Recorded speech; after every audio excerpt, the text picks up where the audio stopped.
안녕하세요. RTQ 엑셀 22년 5월 C형 문제 풀어보겠습니다. 모든 작업 시트의 A열은 열 너비 1로 지정하고요. 나머지 열은 적당하게 조절하시면 됩니다. 엑셀 시트 아래쪽에 시트 1 바로 옆에 보면 더하기 버튼 보이는데요. 2번 클릭합니다. 시트 1 더블 클릭해서 제1작업이라고 타이핑 쳐서 시트 이름 변경하고 시트 2도 더블 클릭해서 제2작업 입력하고요. 시트 3 더블 클릭해서 제3작업 입력합니다. 어떤 시트에서든지 마우스 오른쪽 버튼 눌러서 모든 시트 선택 누르면 이렇게 하얗게 그룹이 지정됩니다. 저 위쪽에 보면 제목 표시줄에 보면 그룹이라고 이렇게 보입니다.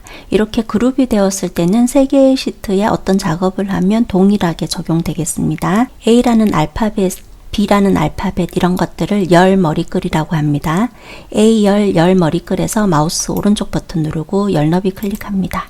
1 입력하고 엔터합니다. 굴림 11포인트 지정하는 것도 3개의 시트에 한꺼번에 지정해 보겠습니다. 모든 셀들을 블록 지정하는 방법은 행열 교차되는 이 지점 있죠? 이 지점을 클릭하면 이렇게 회색으로 바뀌면서 모든 셀들이 블록 된 상태가 됩니다. 이 상태에서 위쪽에서 맑은 고딕 아니고 클릭해서 굴림 입력하고 엔터 하겠습니다. 11포인트는 기본값이니 그냥 두시면 되고요. 블록 해제하기 위해서 아무 셀이나 한번 클릭하시면 되겠습니다. 그리고 나서 반드시 그룹을 해제해야겠습니다. 그래서 그룹 해제하는 방법은 마우스 오른쪽 버튼 누르고요. 시트 이름에서 시트 그룹 해제 클릭하면 됩니다. 현재 제1작업 선택되어 있는 상태에서 비사셀을 클릭을 하고 관리 코드 이런 식으로 입력합니다. 수강료는 보니까 단위 원이라는 것이 이렇게 한 셀에서 줄바꿈이 되어 있잖아요. 수강료 입력하고 나서 그냥 엔터 하지 말고 키보드에서 Alt키 누른 상태에서 엔터를 합니다. 그러면 이렇게 한 셀에서 줄바꿈을 하실 수 있으세요. 그래서 가로 열고 단위 콜론 입력하고 원 입력하고 가로 닫고 입력하고 엔터 하시면 되세요. 수강 인원 입력하고 Alt키 누른 상태에서 엔터, 그 상태에서 순위 입력하고 엔터 하시면 되세요. 강좌면 같은 경우 이렇게 좁아 보이잖아요. 그래서 C에서부터 이렇게 C랑 D랑 사이에서 마우스 갖다 대고 더블 클릭해서 이렇게 조금 넓혔고요. 그 다음에 아래쪽에 보면 이렇게 병합되어 있는 부분 있죠. 병합되어 있는 부분 해보겠습니다. B13에서부터 D13까지 블록 지정했고요.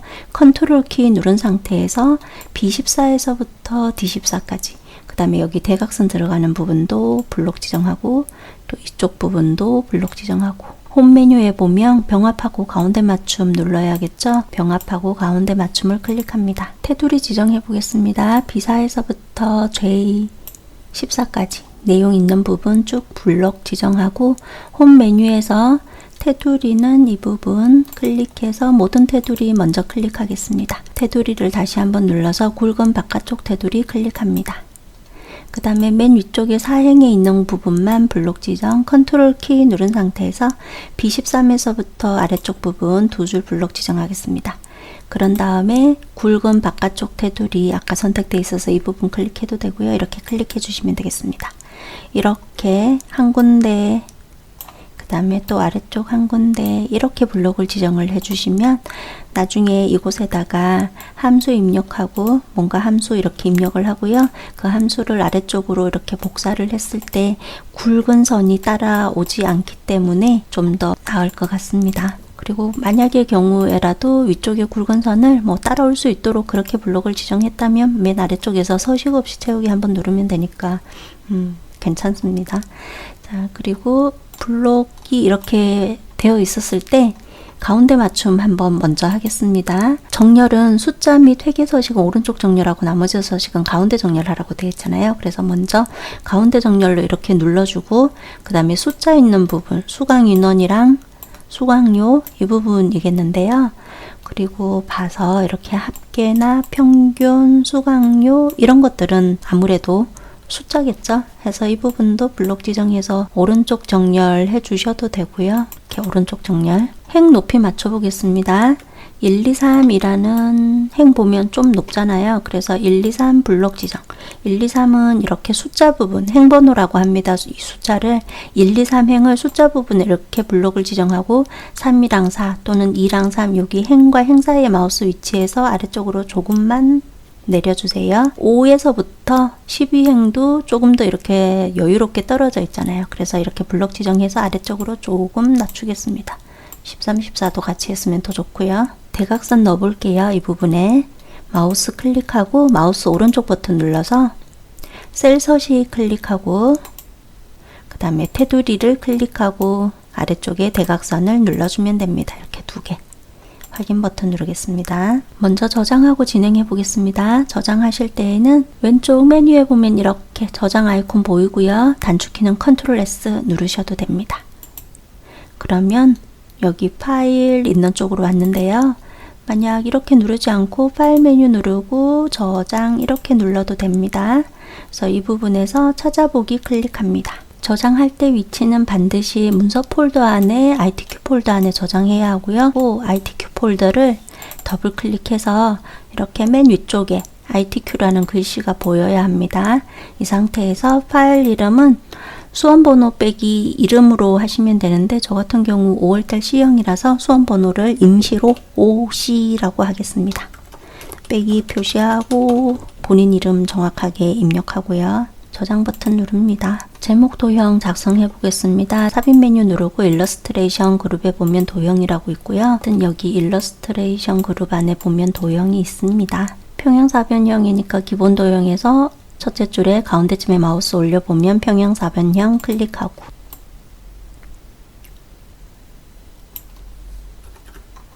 내용 입력할게요.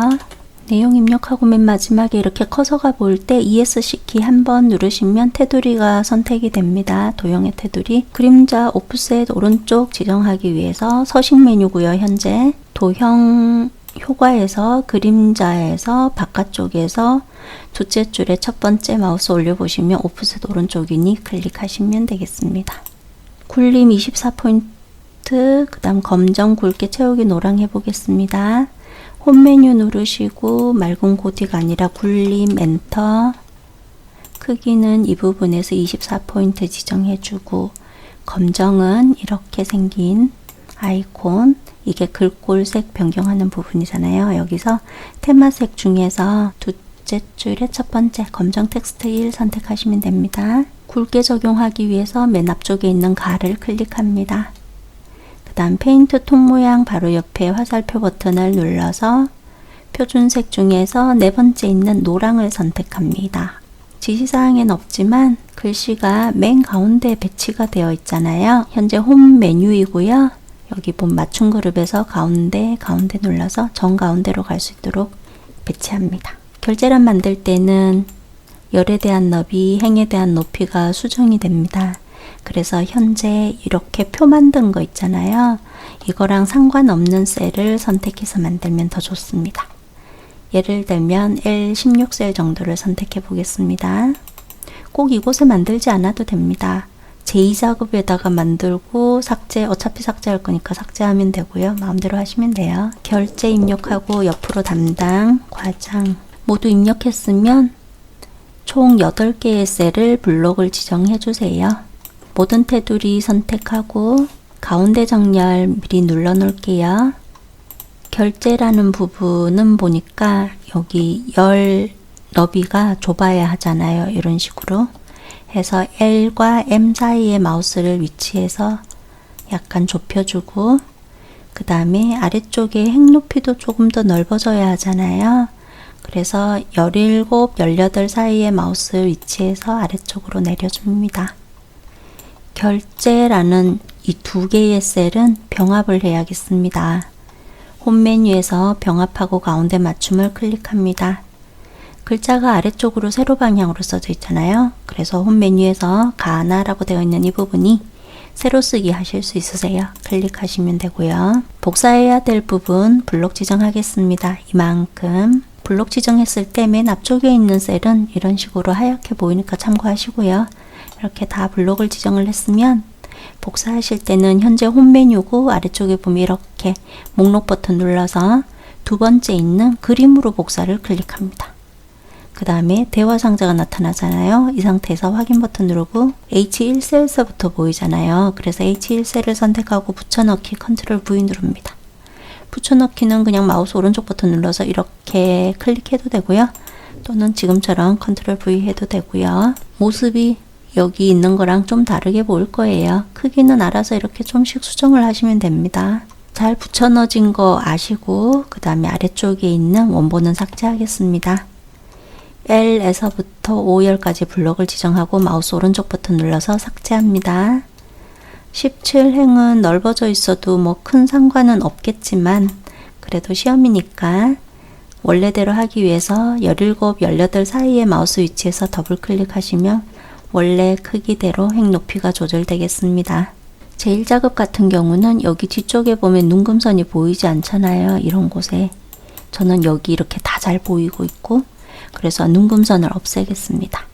보기 메뉴 눌러서 눈금선이라고 있는데 이걸 선택 해제하겠습니다. 주황 채우는 거 해볼게요. 첫 줄이랑 이곳이랑 이곳이랑 그래서 첫째 줄 블록 지정 컨트롤 키 누른 상태에서 강좌명 클릭 컨트롤 계속 누른 상태에서 강사명 클릭 그 다음에 홈 메뉴에서 채우는 색은 바로 이렇게 채우기 색 아이콘 옆에 화살표 모양 눌러서 표준색 중에서 세 번째 있는 주황을 선택하시면 됩니다.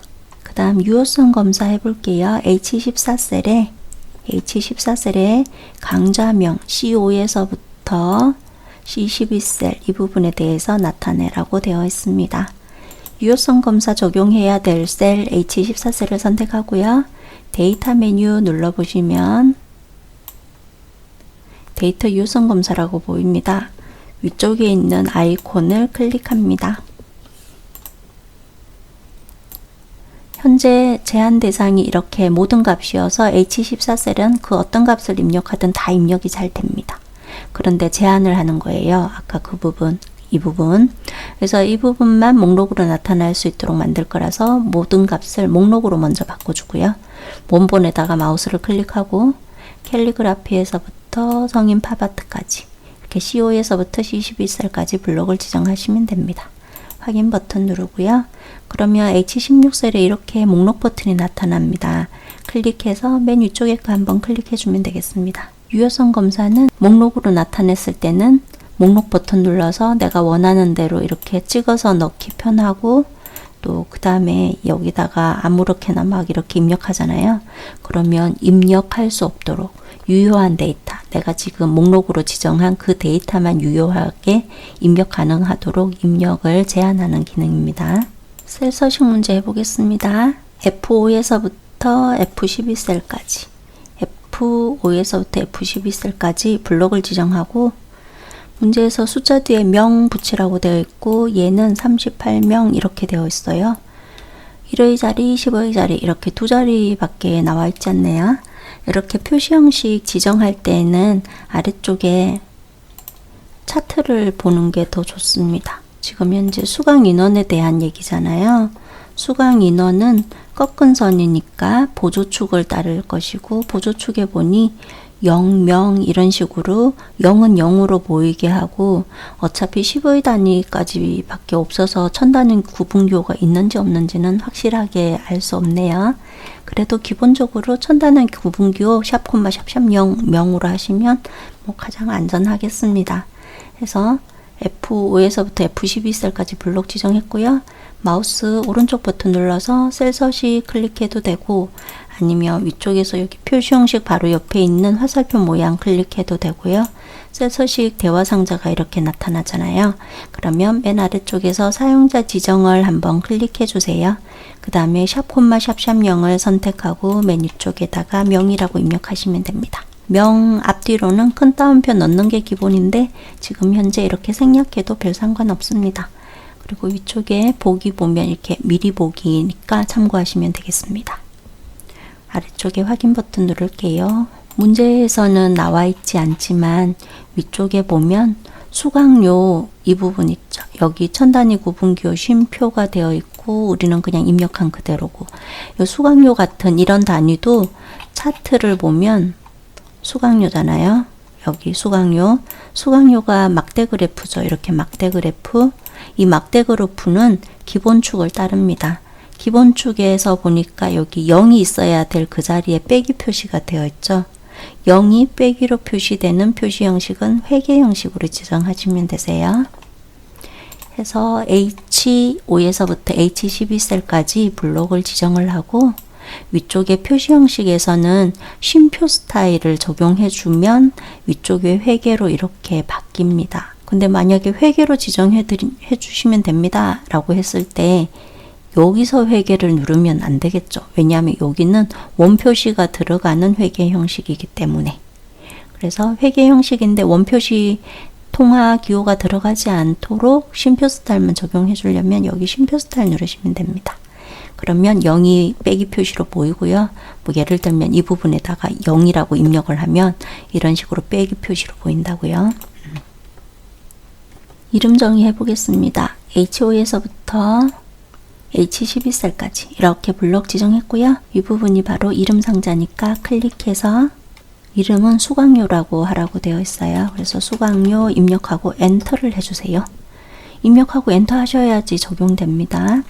근데 엔터를 하고 보니 뭐 예를 들어서 수강료라고 입력해야 되는데 다르게 오타를 쳤다든지 이름을 수정할 때 있죠. 그럴 때는 이 부분에서는 절대 이름을 정의만 할 수 있고 이름 변경하실 때에는 수식 메뉴에서 하실 수 있으세요. 수식 메뉴에 보면 가운데쯤에 이름 관리자라고 있습니다.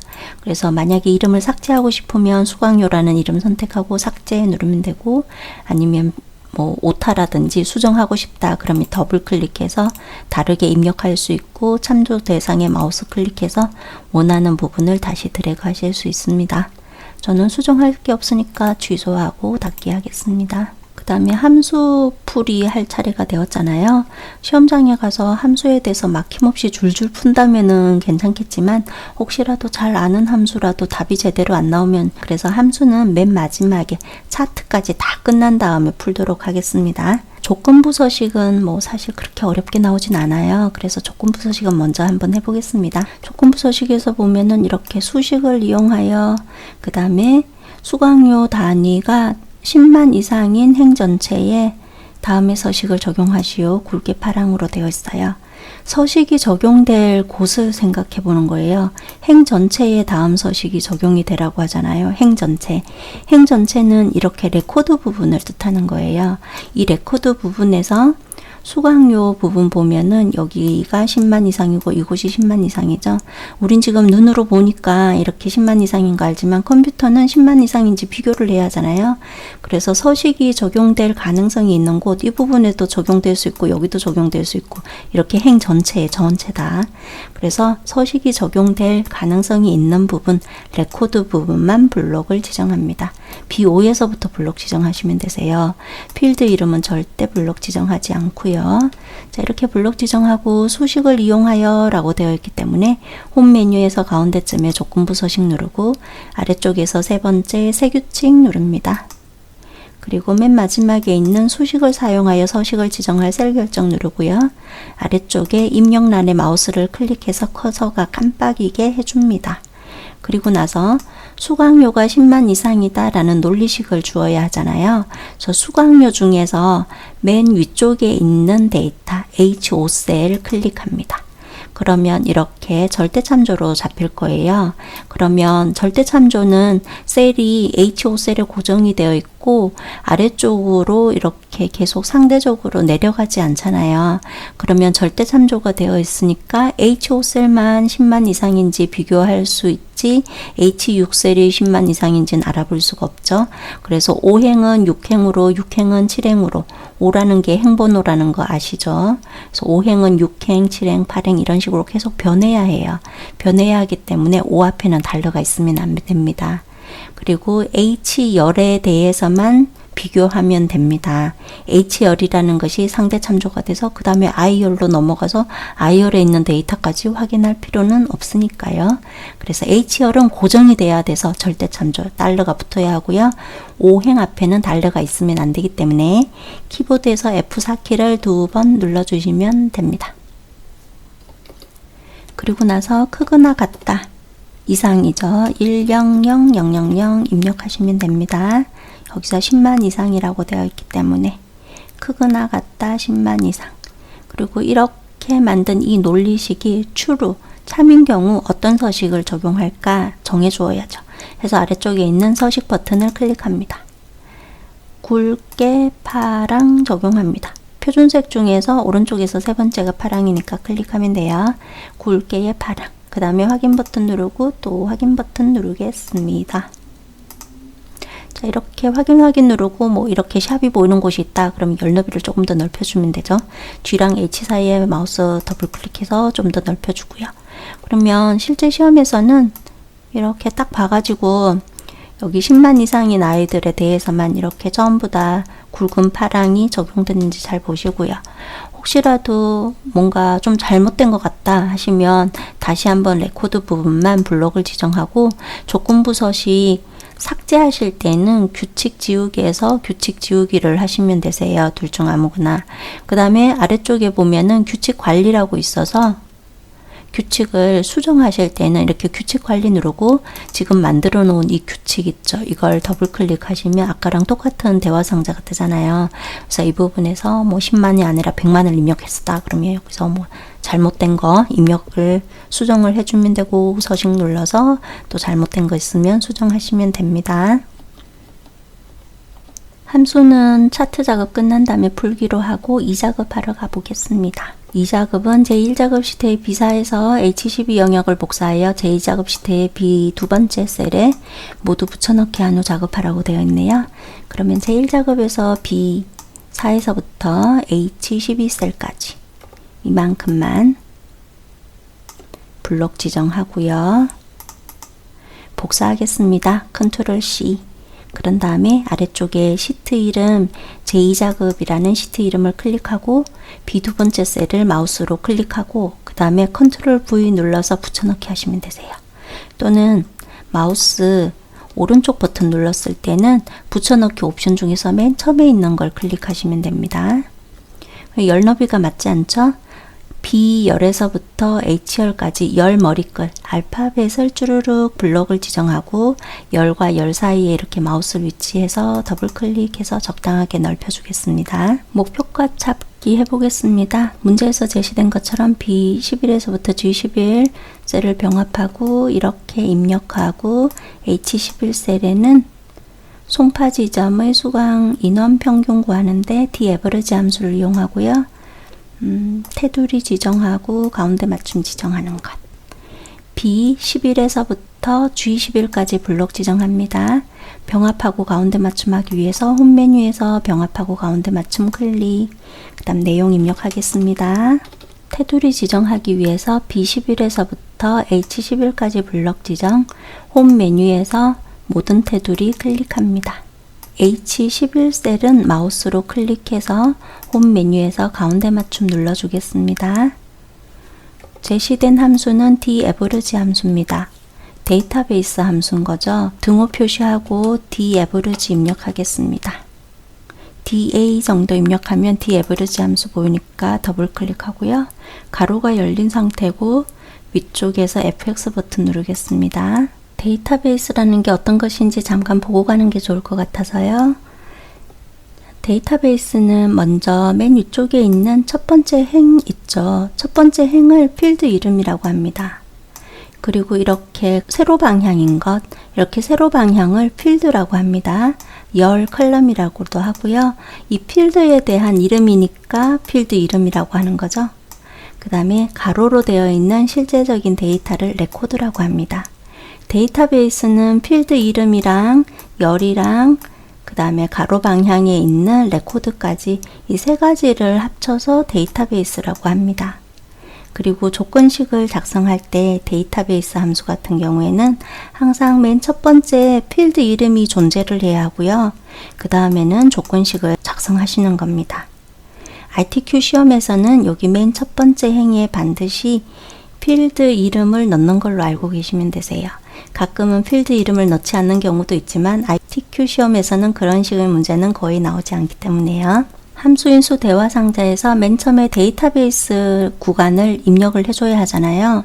아까 봤다시피 데이터베이스라는 것은 필드 이름 포함해서 레코드라고 그랬죠.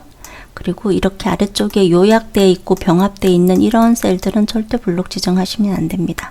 맨 위쪽에 있는 필드 이름, 그 다음에 각각의 레코드, 그 다음 세로 방향으로 되어 있는 이런 열, 이것들을 합쳐서 데이터베이스에다가 넣어주시는 거예요.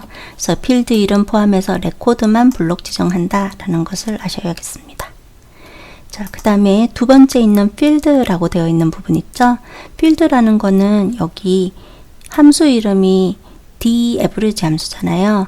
average 평균 구하는 함수죠. 그러면 필드는 어느 열에 대한 평균을 구할지 그 열을 선택을 해주시면 되세요. 지금 현재 문제를 잘 봐야 되겠죠. 문제에서 수강 인원의 평균이라고 되어 있어요.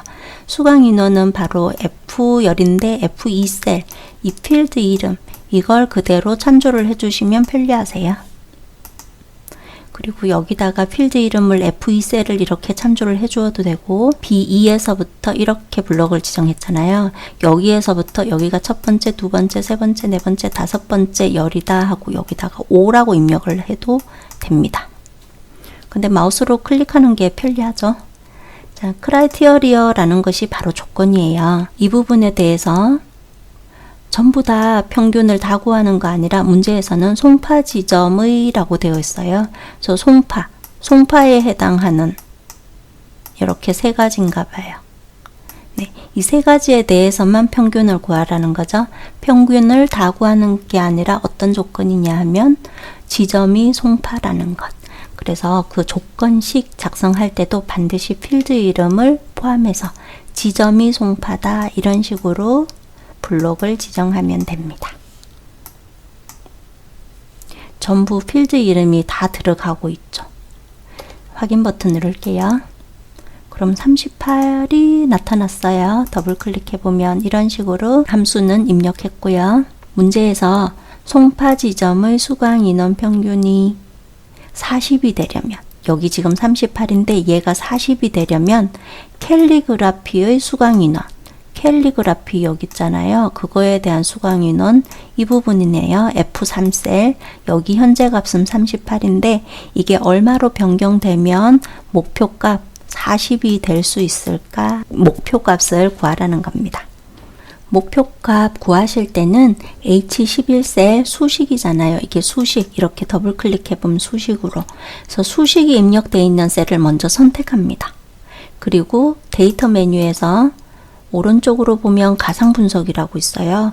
내 현실은 38인데 목표 40이 되게 하고 싶은 거예요. 그래서 가상으로 보는 거예요. 가상 분석의 두 번째 보면 목표값 찾기를 클릭. 그런 다음에 수식 셀이라는 거는 H11셀이 선택되어 있다는 거 아시면 되고요. 그 다음 찾는 값이 바로 목표예요. 내 목표는 뭐냐 하면 40인 거죠. 40 입력하면 되고 그 다음에 값을 바꿀 셀 있죠. 어떤 값을 바꿔서 이 중에서 어떤 값을 바꿔서 40이 되게 하고 싶냐 하면은 문제에서 캘리그라피의 수강 인원이라 했으니 바로 여기 F3셀을 뜻하는 거죠. 그래서 F3셀을 클릭을 하겠습니다. 그 다음에 확인 버튼 누를게요. 또 확인 버튼 누르고요. 그러면 아까 이 부분은 38이었잖아요. 그러면 얘가 캘리그라피가 수강 인원이 38이 아니라 44가 되면 그러면 평균이 40으로 아까 38인가 그랬는데 40으로 올라갈 것이다 라는 거죠. 고급 필터는 맨 먼저 뭘 보냐 하면은 필드 이름을 보는 거예요. 지점이 음평, 그 다음에 수강료가 10만 이상 이런 식으로 지점이라는 필드 이름 여기 열에 대해서 맨 위쪽에 있는 것이 필드 이름이라고 했죠. 해서 여기 지점 그 다음에 수강료가 이렇게 되어 있잖아요. 그래서 수강료 단위원 이렇게 두 가지 필드가 조건에 필요합니다. 해서 D 두 번째 셀을 선택하고요. 그 다음 컨트롤 키 누른 상태에서 H2셀을 선택해서 두 개의 셀이 한꺼번에 선택이 되었습니다. 이 상태에서 복사하기 위해서 컨트롤 C 그 다음에 그리고 마우스 오른쪽 버튼 눌러서 복사 눌러도 되고 그 다음에 문제에서는 B14셀부터 조건 범위 표시하라고 되어 있으니까 B14셀을 선택하고 붙여넣기 합니다. 그 다음에 조건을 이제 보는 거죠. 지점이 음평이다 라는 조건 해서 은평이라는 글씨도 복사해서 붙여 넣을게요.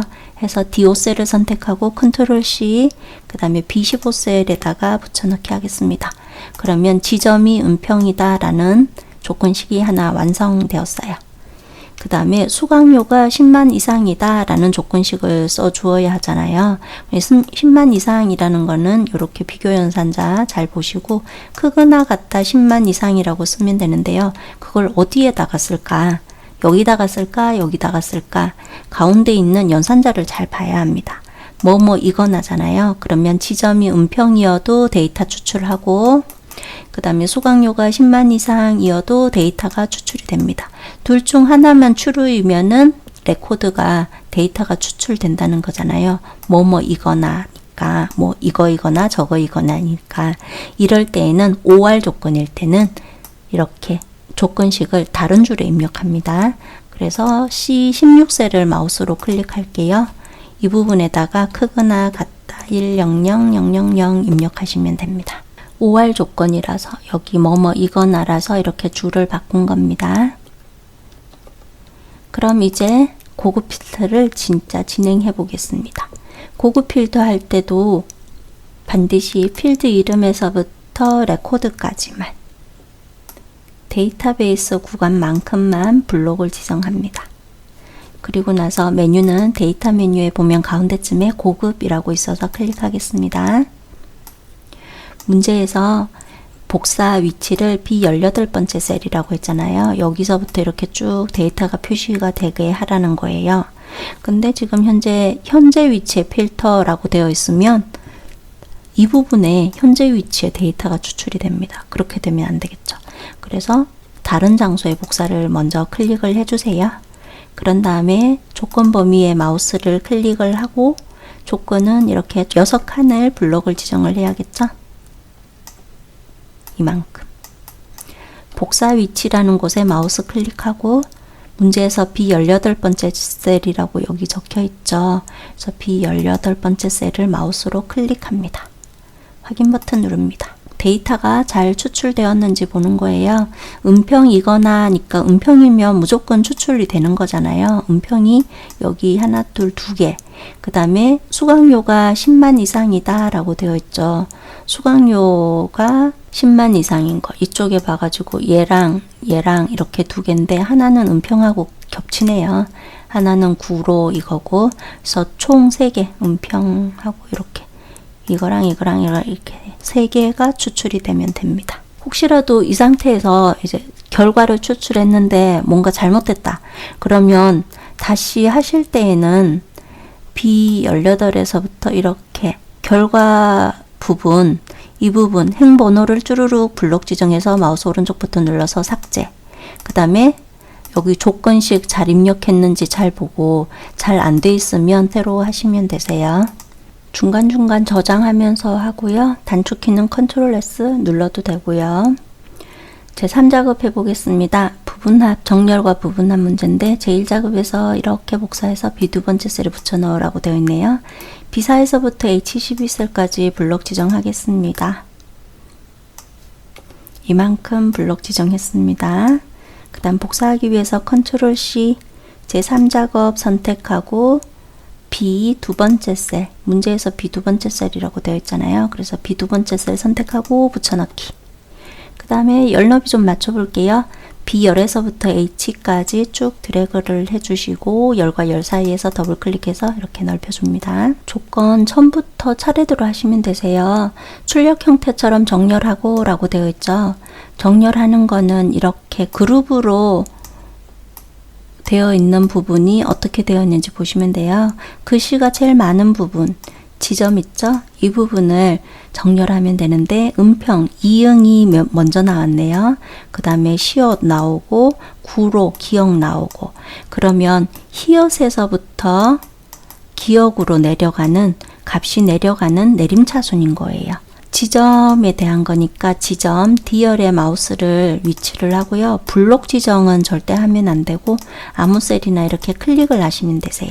이 상태에서 데이터 메뉴에서 히읗에서부터 기역으로 내려가는 이렇게 생긴 아이콘, 얘가 내림차순이니까 클릭하시면은 음평은 음평끼리 모아지고 송파끼리 구로끼리 이렇게 모아진 거 보시고 부분합 해보겠습니다. 부분합은 강자명의 개수 구하고 수강 인원의 평균 구하는 건데 먼저 여기 처음에 있는 거 먼저 하시면 됩니다.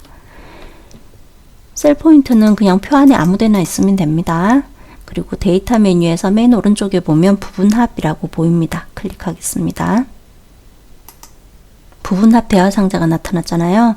맨 처음에 그룹할 항목에다가 뭘 넣으면 될까요? 지금 여기 은평으로, 송파로, 구로로 이렇게 그룹이 되어 있죠. 그래서 그룹이 되어 있는 그 필드 이름, 지점을 넣으시면 됩니다. 본인이 정렬한 그 필드 이름을 선택해서 넣어주시면 돼요. 그 다음 사용할 함수는 강자명의 개수 구할 거죠. 그러니까 얘 개수라는 것이 함수이고 그 다음에 아래쪽에 계산 항목은 강자명이 되겠네요. 그래서 합계라는 부분을 마우스 클릭해서 개수로 수정을 해주고 문제에서 강자명의 개수라 했으니 맨 아래쪽에 있는 체크는 해제, 그 다음에 강자명을 선택, 이렇게 강자명의 개수. 그 다음에 첫 번째 부분합 하실 때에는 이 부분의 체크는 돼 있어도 되고 안 돼 있어도 되고 별 상관없고요. 그 다음에 맨 아래쪽에 있는 거 데이터 아래의 요약 표시, 여기는 선택이 반드시 되어 있어야 합니다. 이거는 뭐냐 하면은 어떤 데이터가 있잖아요. 그 데이터의 아래쪽에 이렇게 표시가 된다는 뜻이에요.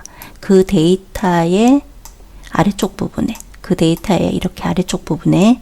그래서 이거는 기본적으로 선택이 되어 있을 테니까 그냥 그대로 두시면 돼요. 확인 버튼 누르겠습니다. 수강 인원의 평균을 구해야 하죠. 또다시 부분합을 진행을 하면 되니까 위쪽에서 부분합을 클릭하고 그룹화할 항목은 그대로 지점 그대로 두세요. 이 부분 항상 지점을 기준으로 해서 그룹이 되고 있는 거예요. 그 다음에 사용할 함수는 평균으로 수정을 해줘야 하니까 이 부분 클릭해서 여기 이 부분을 클릭해서 평균 수정하고 수강 인원에 대한 평균이니까 강자명은 선택 해제, 수강 인원을 선택하시면 돼요. 그 다음에 옆에 스크롤 막대를 위로 아래로 이렇게 굴려봐서 수강 인원만 선택되어 있는 거 잘 보셔야 하고요. 지금 두 번째 부분합하죠. 이 상태에서 만약에 그냥 확인 버튼을 누르면 새로운 값으로 대치가 되어 있어서 기존에 있었던 개수는 사라지고 새롭게 평균, 수강료에 대한 평균이 새롭게 대치가 됩니다. 그럼 안 되죠. 우리 시험 문제에서는 개수도 보이고 평균도 보여야 하잖아요. 그래서 두 번째 부분합할 때는 반드시 새로운 값으로 대치를 선택 해제 하셔야 됩니다. 선택 해제, 그 다음에 확인 버튼 누릅니다. 그리고 열너비 D열 같은 경우 좀 더 넓어지면 좋으니까 D랑 E 사이의 마우스 위치에서 더블 클릭해서 좀 더 넓혀주고, 실제 시험에서는 3, 8, 43, 41 이런 식으로 똑같이 나왔는지 잘 보시고, 혹시라도 잘못되어 있다면은 제1작업에서 데이터를 뭔가 잘못 입력했을 경우일 거잖아요. 그래서 제1작업에서도 데이터 수정하고 제3작업에도 데이터를 수정할 수 있으면 하시면 좋죠. 아니면은 너무 많은 게 잘못됐다 하면 이거 그냥 1열에서부터 이렇게 싹 다 삭제하고 다시 복사해서 붙여 넣어서 하셔야 되고요. 두 번째, 윤곽 지우시오 라고 적혀 있습니다. 그래서 여기 있는 윤곽을 지울게요. 윤곽 지울 때는 데이터 메뉴에서 오른쪽으로 보면 그룹 해제라는 부분이 있는데 클릭해서 윤곽 지우기를 클릭합니다. 그럼 이렇게 윤곽이 지워졌습니다. 시험 감점 여부랑 상관이 있을지 확실하게는 모르겠지만 맨 아래쪽에 보면 여기 아래쪽이 굵은 바깥쪽 테두리잖아요. 그래서 블록을 맨 아래쪽만 블록 지정해서 위쪽에서 굵은 아래쪽 테두리를 한번 눌러 놓겠습니다. 차트 해보겠습니다. 제4작업인데요. 차트 하실 때는 차트 잘 보고 맨 밑에 항목, 캘리그라피 이런 것들 필요한 거 아셔야 하고요. 그래서 캘리그라피 있는 이 부분 필요하고, 그 다음에 범례에 보면 수강료, 강좌 인원 필요하죠. 그래서 수강료랑 강좌 인원 이렇게 세 가지 필드가 필요하다는 걸 알 수 있겠습니다. 블록 지정하시면 되세요. C4에서부터 C12셀까지 블록 지정하고 컨트롤 키 누른 상태에서 수강 인원 블록 지정하고요. 그 다음에 수강료 블록 지정하고, 차트에 표시되고 있는 부분만 블록을 지정하는 거예요. 표에 있는 데이터는 이렇게 많아도 차트에는 이렇게 세 가지 필드에 대해서만 표시하고 싶은 거죠. 이렇게 블록 지정하고 나서 RTQ 시험에서는 단축키 하나 알고 계시면 편리하세요. F11. 차트가 막대기가 이렇게 11자 모양으로 생겼죠. 그래서 F11로 기억해 주시면 되겠습니다. 키보드에서 기능키 중에서 F11 누르시면 이렇게 바로 차트 시트가 생성됩니다. 이 상태에서 차트라는 글씨를 더블 클릭해서 제4작업으로 수정하고, 그 다음 이렇게 제4작업 시트는 3작업 시트 뒤쪽으로 이동을 해야 합니다. 문제에서 보면 여기 아래쪽에 시트명 순서가 차례대로 이렇게 되도록 하라고 지시사항이 되어 있잖아요. 그래서 맨 뒤쪽으로. 먼저는 데이터가 이 막대가 보면 총 6개일 거예요. 시험 문제에서는 항상. 근데 저는 막대가 총 8개. 그래서 필요 없는 항목이 있다는 거죠. 여기서 필요 없는 거 보니까 동화성인 필요가 없네요. 차트에서 마우스 오른쪽 버튼 누르면 데이터 선택이라고 클릭하실 수 있으세요. 또는 디자인 메뉴에 봐도 데이터 선택이라고 있고, 데이터 선택 눌렀습니다. 그러고 나면 이 부분에서 선택을 해제하시면 돼요. 동화 필요 없어서 선택 해제, 스크롤 아래로 내려가서 성인 필요 없고, 이렇게 여기 쫙 봐서 없는 거. 자, 그리고 이렇게 데이터 원본 선택 대화 상자가 떴을 때는 한 가지 더 해주면 더 좋습니다. 8번 지시사항에 해당이 되는데요. 이 부분이 바로 범례잖아요. 범례에서 수강료 단위원 같은 경우에 저는 제1작업에서 Alt Enter 눌러서 데이터를 입력하다 보니 이렇게 줄바꿈이 되어 있어요. 그런데 시험 문제에서는 시험지에는 이렇게 한 줄로 되어 있죠. 그래서 이 부분을 수정해 보겠습니다.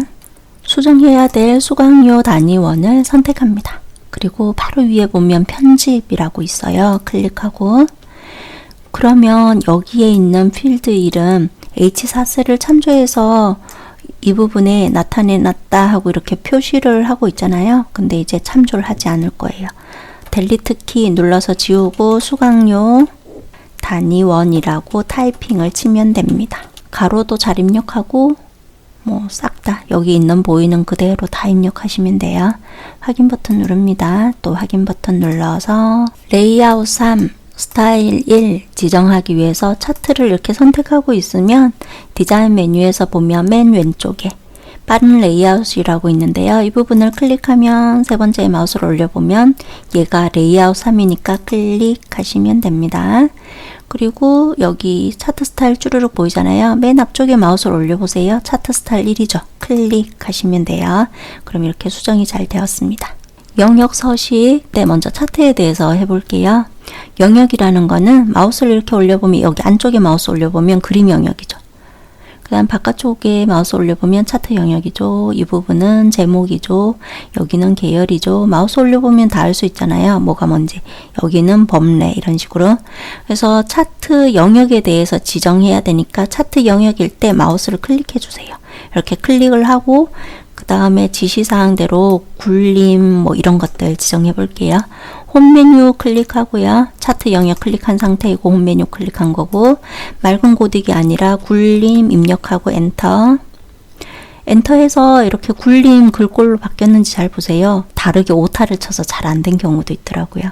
그래서 그리고 또 마우스로 클릭해서 아래쪽으로 쭉 휠 내려가서 굴림을 찾을 수도 있고요.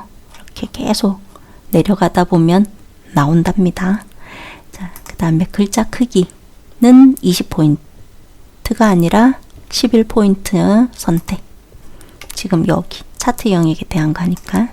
그 다음에 채우기 효과 질감 분홍 박엽지는 서식 메뉴에 보시면 도형 채우기라고 있고요. 여기서 맨 밑에 보면 질감이라고 있고 밑에서 분홍색의 마우스를 올려보세요. 분홍 박엽지니까 클릭하겠습니다. 방금 이거 끝났고, 그 다음에 그림 영역에 대해서 채우기 흰색 배경 1 지정하려면 마우스를 차트 한쪽에다가 이렇게 갖다 대면 그림 영역이라고 보이잖아요. 그래서 그 그림 영역을 마우스로 클릭하셔야 돼요. 이 상태에서 도형 채우기 마우스 클릭하고 테마색 중에 맨 처음에 있는 게 흰색 배경 1이니까 클릭하시면 됩니다. 차트 제목 해보겠습니다. 차트 제목을 마우스로 클릭하고 먼저 내용을 입력하겠습니다. 뒤쪽에 불필요한 글씨는 델리트 키 눌러서 지우고, 이렇게 커서가 깜빡깜빡하고 있잖아요. ESC 키를 한번 눌러주세요. 그러면 겉에 테두리가 선택된 상태라서 글꼴 지정할 때 좋겠죠. 다 글씨가 선택된 상태가 되니까. 그럼 이제 굴림 적용하기 위해서 홈 메뉴로 가고, 아까 차트 영역에다가 굴림 적용해서 기본적으로 굴림으로 되어 있을 거예요. 그래서 이 부분은 그냥 내버려 두고요. 20포인트, 그 다음 굵게 적용하기 위해서 이 부분 한번 클릭해주고, 채우기는 흰색 배경 1이니까 서식 메뉴에서 도형 채우기를 눌러서 흰색 배경 1을 클릭합니다. 테두리라고 되어 있는 부분 있죠. 지금 제가 이렇게 딴 데 클릭하면 여기 테두리가 없잖아요. 그래서 이 부분 다시 한번 차트 제목 선택했고, 도형 윤곽선 선택해서 테마색 중에 두 번째 있는 검정 텍스트 1을 선택하면 테두리를 이렇게 지정한 결과가 되겠습니다. 지금 현재 제가 서식 메뉴에서 이렇게 누르고 있었죠. 근데 차트에서는 어떤 구성 요소든 더블 클릭하면 이렇게 오른쪽에 작업창이 뜨잖아요. 그래서 시험장 가서는 화면을 이렇게 모니터를 옆으로 길게 보고 하겠죠? 그래서 작업창이 항상 떠져 있는 상태에서 작업하면 편리할 것 같고요. 그림 영역에 대해서 도형 채우기, 흰색 배경 1 이런 거 지정하는 거는 여기 그림 영역에서 페인트 통 모양 채우기 밑선을 클릭하고 채우기를 클릭하고 이 부분에서 적용해도 돼요. 그래서 서식 메뉴에서 해도 되는 것을 여기 오른쪽에 있는 작업창에서 해도 된다는 거, 저는 그냥 조금 줄여서 해보겠습니다. 수강 인원 계열의 차트 종류를 표식이 있는 꺾은선형으로 보조축으로 지정하라는 거. 어떤 막대에서든지 마우스 오른쪽 버튼 눌러주세요. 계열 차트 종류 변경이라고 뜹니다. 클릭하고, 그러면 맨 아래쪽에 콤보가 선택이 됩니다.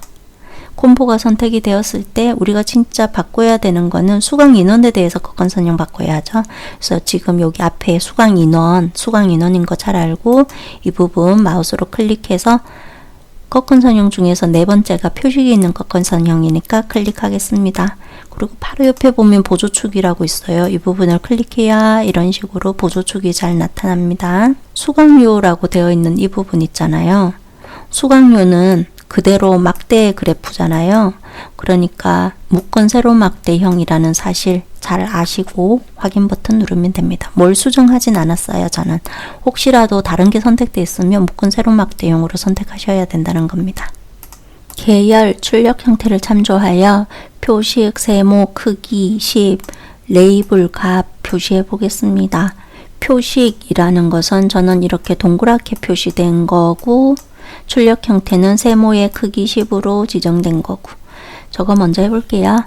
저는 지금 옆에 작업창이 없으니까 작업창까지 나타나라 하고 표식을 더블 클릭하겠습니다. 만약에 딴 게 선택되어 있었으면 표식을 한번 눌러주시면 돼요.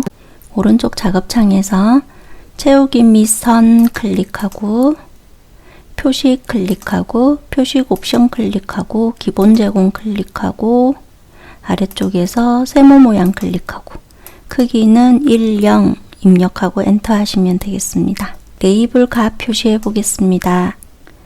레이블 값은 출력 형태 보면 이 부분을 뜻하는 거잖아요. 그래서 그 부분을 선택해 보겠습니다. 지금 모든 표식이 선택이 되어 있는데 바로 표시해야 될 부분만 한번 클릭합니다. 그럼 이 부분만 선택이 잘 되어져요. 그래서 마우스 오른쪽 버튼 누르고 데이터 레이블 추가를 클릭합니다. 그러면 이렇게 오른쪽으로 표시가 되었는데 얘는 위로 가 있고 해서 변경해야 될 부분을 선택해 봅시다. 58명이라는 레이블을 변경해야 되니까 이 부분을 클릭하는 거예요. 이렇게 클릭하고 나서 위쪽으로 올려주고 싶잖아요. 이런 경우에는 레이블 옵션, 이렇게 막대기 모양 있죠? 레이블 옵션을 클릭합니다. 그리고 아래쪽에서 레이블 옵션을 한 번 더 클릭해주고 저 아래쪽에 보면 위쪽을 선택할 수 있어요. 눈금선 선 스타일 파선해 보겠습니다. 눈금선은 바로 이 부분을 뜻하는 거죠. 여기. 그래서 저는 실선으로 되어 있는 이 회색을 클릭을 하면 이렇게 촘촘하게 조절점이 보인다는 사실, 여길 정확하게 클릭해야 되는데 그림 영역 클릭하고 하면 아무것도 안 되잖아요. 그래서 이 부분 클릭해서 조주점이 보이는지 잘 보셔야 돼요. 이 상태에서 서식 메뉴 누르고 선에 관련된 거니까 도형 윤곽선을 누르고요. 아래쪽에서 대시에서 네 번째 마우스 올려보시면 파선 맞죠? 클릭하겠습니다. 그리고 출력 형태는 이렇게 선명하게 잘 보입니다. 저는 회색으로 보이고, 이런 것들은 어떻게 처리하냐 하면 도형 윤곽선을 검정으로 선택해 주시면 됩니다. 축, 출력 형태를 참조하라고 되어 있잖아요. 축이라는 건 여기 기본축, 보조축, 항목축인데요. 기본축에서 보면 이 부분은 선명하고 검정색이고 여기는 선이 없고, 여기도 선이 없는데 여기는 검정, 여기도 검정. 그 다음에 보조축에 대해서는 단위도 좀 다르죠. 이런 것들을 수정하시면 돼요. 먼저는 기본축에 있는 숫자 중에 아무 숫자나 하나 클릭하세요. 선에 대해서 검정선으로 바꿔야 하죠. 그럴 때는 위쪽에 도형 윤곽선에서 검정을 선택해도 되고요. 이렇게. 그러면 딴 데 제가 선택했을 때 보면 이렇게 검정으로 잘 바뀌었잖아요. 그 다음 또 하나 방법은 항목축 할 때 보여드릴게요. 항목에 있는 글씨 부분을 한번 클릭을 해주세요. 그러면 이 부분이 다 선택이 된 겁니다. 이 상태에서 채우기 및 선 아이콘을 클릭하겠습니다. 아래쪽에 선이라는 곳에서 이 부분 선색 지정하는 부분 있죠. 여기서 검정을 선택해 주세요. 그러면 여기다 검정 선택하면 실선으로도 바뀌고 여기 이 부분도 검정으로 잘 바뀐 모습입니다. 자, 그 다음 보조축도 수정해 보겠습니다. 보조축에 있는 글씨를 클릭합니다. 그리고 나서 선에 대해서 먼저 바꿔주겠습니다. 작업창이 잘 보이니까 이 부분에서 해볼게요. 선에 대해서는 검정 지정하시면 검정으로 단위를 수정해 보겠습니다. 숫자 부분 이렇게 선택한 상태잖아요. 그 상태에서 오른쪽에 작업창에 보면은 이렇게 축 옵션이라고 있습니다. 클릭할게요. 그 다음에 축 옵션이라고 아래쪽에 한 번 더 클릭해서 이렇게 늘어뜨려 주고, 최소는 0 맞고 최대는 80 맞고 주 단위에다가는 2, 4, 6 이런 식으로 20씩 건너뛰고 있죠. 해서 주 단위는 20 입력하고 엔터 하겠습니다. 위쪽에 조건에는 제시되어 있지 않지만 막대에 대한 두께가 이렇게 넓게 보여요. 저는 좁고, 그 다음에 막대랑 막대 사이 계열 간에 있는 간격이 출력 형태는 좁고 저는 널찍하고, 그래서 이 계열 간의 간격을 좁혀주면 막대가 옆으로 너비가 넓어질 거예요. 바꾸는 방법은 막대를 하나 선택하세요. 아무 막대나. 그러고 나면 오른쪽에 작업창에서 간격 너비라고 보일 겁니다. 혹시라도 안 보이면 이 부분을 한번 클릭하시면 됩니다. 이렇게 해서 219라고 되어 있는데 이 부분 75 엔터 하고 바꿔주세요. 기출문제 정답 파일 열어보면 75%가 거의 모범으로 나와 있더라고요. 그래서 75로 수정했습니다. 모서리가 둥근 사각형 설명선으로 하라고 되어 있습니다. 삽입 메뉴 눌러도 되고, 지금 서식 메뉴인데 서식 메뉴에서도 도형 삽입하는 부분이 있으니까 이 부분에서 클릭해도 되고요. 설명선 중에서 두 번째 있는 것이 모서리가 둥근 사각형 설명선이니까 클릭하고, 출력 형태 봐서 적당한 위치에 드래그 해줍니다. 도형에서 여기 아래쪽에 보면 노란색 꼬리가 보일 거예요. 이건 이렇게 길쭉하게 원하는 부분에 드래그 하실 수 있는 거예요. 출력 형태처럼 바꿔볼까요? 위쪽으로 저는 좀 더 올려주고 이렇게 배치해 주면 되겠습니다. 그리고 신규 강좌라고 그냥 도형을 선택하고 있는 상태에서 타이핑 치면 됩니다. 지시사항엔 없지만 여기는 흰색으로 보이고, 그다음 글자색은 검정이고 글자는 맨 가운데가 있고, 자세히 보면 글자도 여기 차트에 대한 글꼴 굴림 따라서 굴림이죠. 그래서 여기 도형 겉에 테두리 선택된 상태에서 홈 메뉴 클릭해서요, 굴림으로 수정해 주겠습니다. 그 다음 서식 메뉴에서 도형 스타일에 대한 자세히 버튼을 누르고, 그 다음에 첫 번째나 두 번째 거 하나 선택을 하시면 이렇게 글자 색이랑 채우기 색이 한꺼번에 잘 바꿔집니다.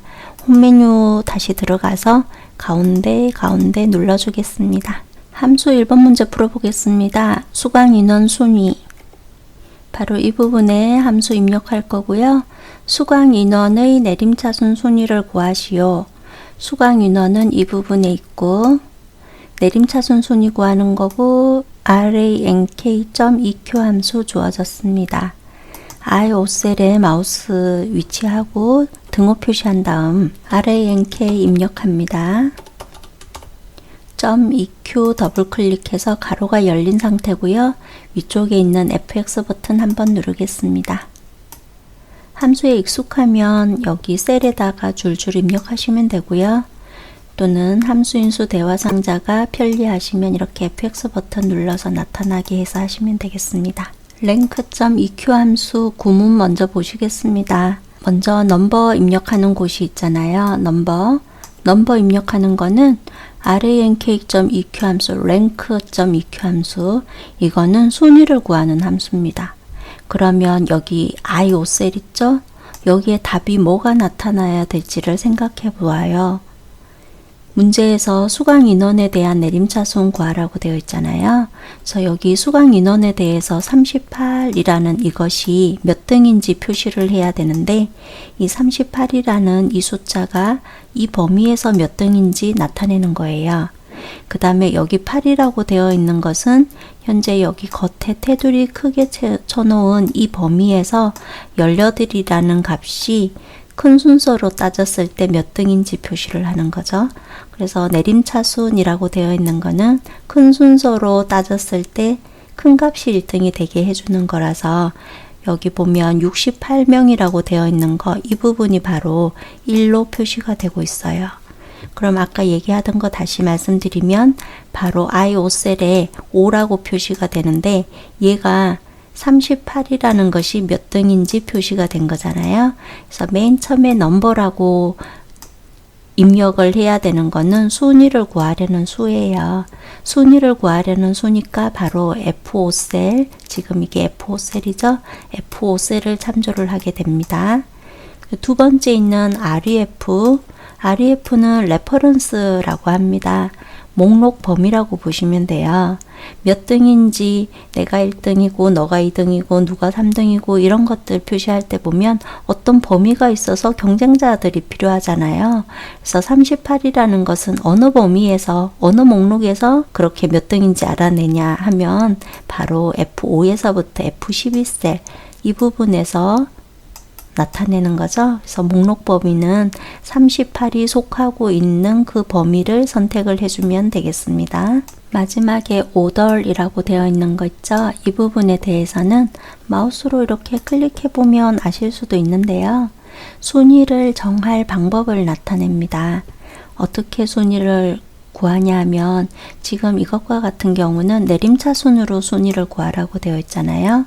그럼 내림차순이라는 것은 큰 값이 위쪽에 있고 아래쪽으로 내려갈수록 아래쪽이든 뭐 오른쪽이든 진행하는 방향으로 값이 줄어드는 게 내림차순인 거예요. 그래서 맨 위쪽에 있는 게 1등이 되게 해주는 거, 그게 바로 내림차순이랍니다. 해서 큰 값이 1등이 되게 해주는 거라서 이 문제에서는 수강 인원 중에서 68이라는 것이 1등이 되게 한답니다. 그래서 큰 값이 1등이 되게 할 때에는 방법을 0 또는 생략하시면 되세요.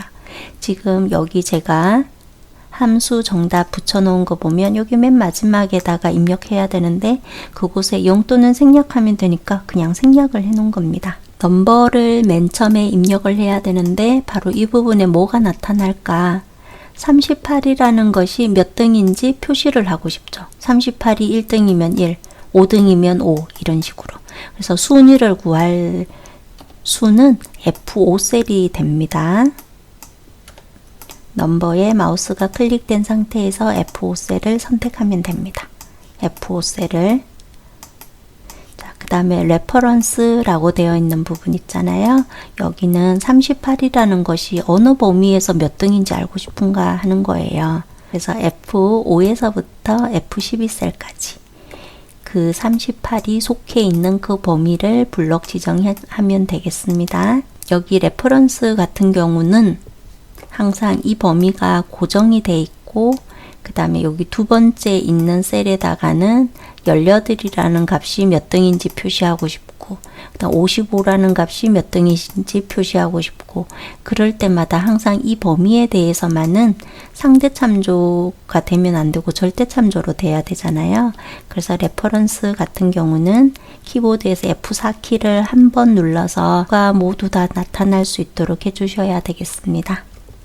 자, 오덜이라는 부분은 아까 봐놨죠. 내림차순으로 순위를 구하라. 내림차순은 큰 값이 1등이 되는 건데 그거는 0 또는 생략하면 되는 거라서 지금 그냥 생략하는 겁니다. 아니면 0이라고 이렇게 입력할 수도 있으세요. 상관없으세요. 확인 버튼 누릅니다. 그리고 채우기 핸들 이용해서 아래쪽으로 이렇게 채워 보겠습니다. 방금 채우기 핸들이라고 하는 거는 셀 포인트를 어느 쪽에든 위치를 하면 오른쪽에 작은 점이 있습니다. 그 점을 채우기 핸들이라고 하고 마우스를 갖다 대서 십자가 모양이 됐을 때 아래쪽으로 드래그하면 됩니다. 이렇게 드래그를 했다는 거는 수식을 입력한 것, 그 수식을 복사를 한 겁니다. 수식을 복사를 했을 때는 어떤 결과가 나타나는지 아래쪽에 있는 8을 더블 클릭해 보겠습니다. 이렇게 더블 클릭해 보면 좀 전에 여기 이 부분에서 F5셀을 참조하고 있었잖아요. 이렇게 F5셀을 그 F5셀 참조되고 있던 것이 수식을 한 번 아래쪽으로 복사를 했더니 이렇게 한 번 내려가서 바로 밑에 있는 F6셀을 참조하게 됩니다. 또 아래쪽에 예를 들어서 I8셀 같은 경우 더블 클릭해 보겠습니다. 바로 이 부분에서 맨 처음에 F5셀을 참조하고 있었잖아요. 근데 수식을 한 번, 두 번, 세 번 이렇게 복사를 했더니 F5라는 것이 F6, F7, F8 이런 식으로 F8을 참조하고 있습니다. 수식을 복사하면 참조하고 있는 참조 범위도 변하는 것을 상대 참조라고 합니다. 지금 맨 앞에 있는 이 부분은 계속해서 상대 참조로 변해야겠죠. 그렇게 해서 I12셀 같은 경우는 더블 클릭하면 바로 25라는 것이 F12셀인데 그 부분이 몇 등인지 표시를 해주고 있잖아요. 자, 그런데 여기 맨 뒤쪽에 있는 이 부분 있죠? 바로 이 부분 같은 경우는 아까 맨 처음에 드래그를 IO셀에서 F5에서부터 F12셀까지 이렇게 드래그를 했었죠. 근데 F4를 키보드에서 F4키를 한번 눌러서 절대 참조를 해 주었습니다.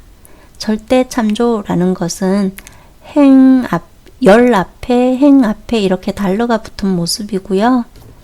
수식을 이렇게 쭈루룩 복사를 해도 위치가 고정되고 변하지 않는 겁니다.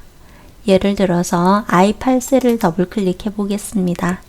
I8셀에서 위쪽에서 F5셀 같은 경우는 이렇게 수식 복사함에 따라서 F8 이런 식으로 상대적으로 위치가 변했고요. 그 다음에 여기 달러가 붙어 있는 이 부분 있죠?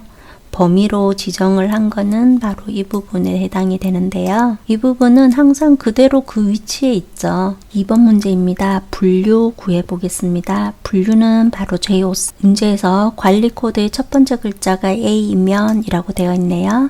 관리 코드는 B5셀에 있습니다. 여기서 맨 첫 번째 글자가 B5셀 같은 경우는 C고 B6셀은 C, 그 다음은 B, A, C, B 이런 식이죠. 이게 A이면 스포츠, B이면 요리, 그 외에는 미술로 표시하라고 되어 있고 주어진 함수는 if, left 함수 주어졌습니다. 자, 먼저 J5셀에다가 left 함수 먼저 써볼게요. 이런 함수가 좀 익숙하다면 if부터 뭐 줄줄 써도 되지만 레프트 함수 먼저 쓰고 결과가 맞는지 봐가면서 하겠습니다. J5셀에 마우스 클릭하고 등호 표시한 다음에 LEFT 더블 클릭하시면 이렇게 가로가 열렸고요. 위쪽에 있는 FX 버튼 한번 누르겠습니다. LEFT, 레프트, 왼쪽이라는 뜻이고요. 이 함수는 어떤 함수냐면 텍스트 문자열의 시작 지점부터 지정한 수만큼의 문자를 반환합니다. 맨 처음에 입력해야 되는 거는 텍스트를 입력을 해주면 되고요. 어떤 텍스트를 입력하고 넘 캐릭터에다가 예를 들어서 2라고 입력하면 왼쪽에서부터 두 글자를 추출해주는 함수가 되겠습니다. 이번 문제에서는 관리 코드의 첫 번째 글자라고 되어 있으니 텍스트는 B5셀을 선택하시면 되겠습니다. B5셀을. 그리고 나서 문제에서 첫 번째 글자가 A이면 이라고 되어 있잖아요. 왼쪽에서부터 한 글자만 추출하면 첫 번째 글자가 되겠죠. 그래서 넘 캐릭터는 1을 입력해 주시면 됩니다. 그러면 여기 이 부분에 보면 결과가 표시된 겁니다. 이 부분에서 C를 표시를 한 거죠.